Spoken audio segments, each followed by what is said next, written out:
Good afternoon, ছাত্ৰ-ছাত্ৰী সকল। মই আহিছিলো সমহীয়া পৰীক্ষা 2025 ক্লাছ 10 বিজ্ঞানৰ পাৰ্ট 2 কোৱেশ্চনসমূহ লৈ। মোৰ কোৱেশ্চন নম্বৰ 10 লৈকে ইতিমধ্যে মই আগৰ ভিডিঅ'ত দিয়া হৈছে। ইয়াৰ কোৱেশ্চন নম্বৰ 11 পৰা আছিলে।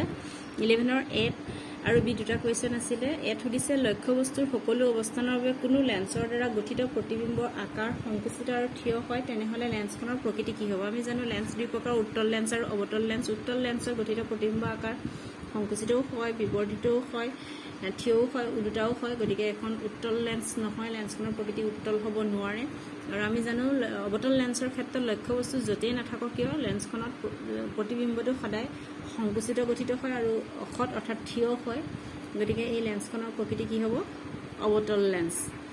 কোৱেশ্চন নম্বৰ B সুধিছে লেন্সৰ সেই বিন্দুটোৰ নাম লিখা যিটো বিন্দুৰ মাজে অৰ্থাৎ যাৰ মাজে পোহৰ ৰশ্মি বিচ্যুতি নোহোৱাকৈ পাৰ হৈ যায়, অৰ্থাৎ পোহৰ ৰশ্মিডালৰ কোনো বেকা বেকি নহয়, যেনেকৈ আহিছে তেনেকৈ পাৰ হৈ আহিছে।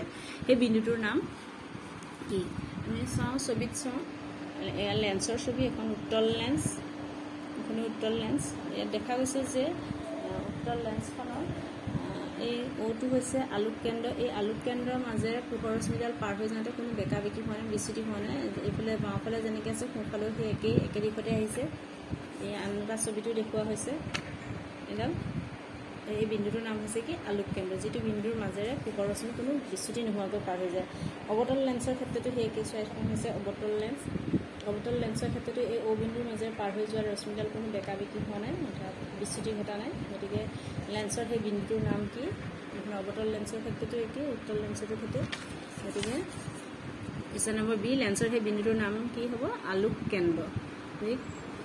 আখৰৰ দ্বাৰা আমি চিহ্নিত কৰা হয়। কোৱেশ্চন নম্বৰ 12ত দিছে অৱতল দাপোন এখনে ইয়াৰ সন্মুখত 20 চেণ্টিমিটাৰ দূৰত্বত ৰখা বস্তু এটাৰ তিনিকোণ বিবৰ্ধিত সৎ প্ৰতিবিম্ব গঠন কৰে, প্ৰতিবিম্বটোৰ অৱস্থান কি হ'ব? ইয়াত দিয়া আছে অৱতল দাপোন, গতিকে আৰু ইয়াত লক্ষ্যবস্তুৰ দূৰত্ব দিয়া আছে 20 চেণ্টিমিটাৰ, অৰ্থাৎ লক্ষ্যবস্তুৰ দূৰত্ব U = -20 চেণ্টিমিটাৰ হ'ব। আৰু ইয়াত বিবৰ্ধন দিয়া আছে, বিবৰ্ধন অৰ্থাৎ M আখৰে, মেগনিফিকেশ্যন M আখৰে সূচোৱা হয়, M টো। আৰু অৱতল দাপোন সৎ প্ৰতিবিম্ব গঠন হৈছে, গতিকে বিবৰ্ধন M = কি হ'ব? -3।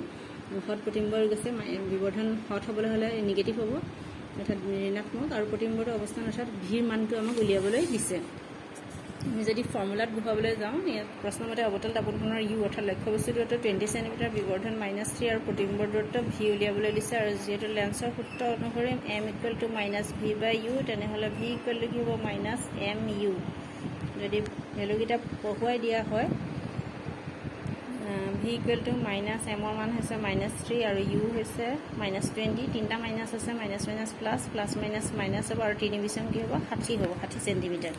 গতিকে হ'ব নিৰ্ণয় প্ৰতিবিম্বৰ দূৰত্ব অৱতল দাপোনখনৰ, এটা মাইনাছত আছে, গতিকে দাপোনৰ সন্মুখত গঠিত হ'ব। গতিকে নিৰ্ণয় প্ৰতিবিম্ব অৱতল দাপোনখনৰ সন্মুখত 60 চেণ্টিমিটাৰ আঁতৰত গঠিত হ'ব। Thank U.